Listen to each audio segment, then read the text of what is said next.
ಇನ್ನು ರಾಜ್ಯ ಬಜೆಟ್ ಅನ್ನು ಹಲಾಲ ಬಜೆಟ್ ಎಂದು ಬಿಜೆಪಿ ಆರೋಪಿಸಿದೆ. ಸಿದ್ದರಾಮಯ್ಯ ಮಂಡಿಸಿದ 16ನೇ ಬಜೆಟ್ ಅನ್ನು ವಿರೋಧಿಸಿದ ಬಿಜೆಪಿ ಕಾರ್ಯಕರ್ತರು ಇಂದು ಶಿವಮೊಗ್ಗದಲ್ಲಿ ಪ್ರತಿಭಟನೆಗೆ ಮುಂದಾಗಿದ್ದರು.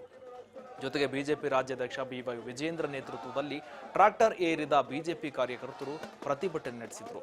ನಗರದ ಗೋಪಿ ವೃತ್ತದಿಂದ ಜಿಲ್ಲಾಧಿಕಾರಿ ಕಚೇರಿವರೆಗೆ ಪ್ರತಿಭಟನಾ ಮೆರವಣಿಗೆ ನಡೆಸಿದ ಕಾರ್ಯಕರ್ತರು ಆಕ್ರೋಶ ಹೊರಹಾಕಿದರು.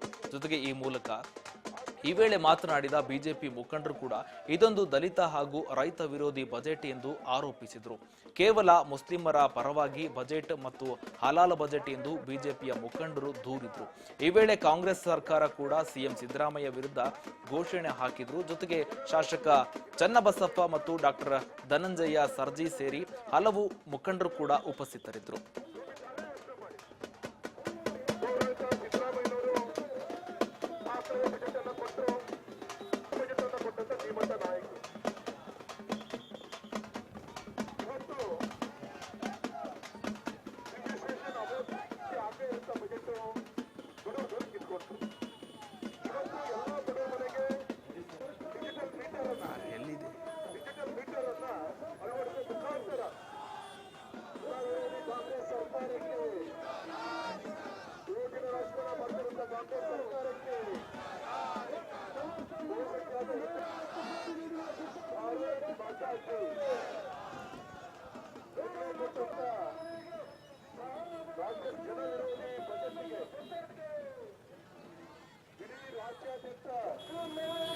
ಭಾರತೀಯ ಜನತಾ ಪಕ್ಷದ ನೇತೃತ್ವ ವಹಿಸಿಕೊಂಡಿರುವಂತಹ ರಾಜ್ಯ ನಾಯಕರ ಜೊತೆಗೆ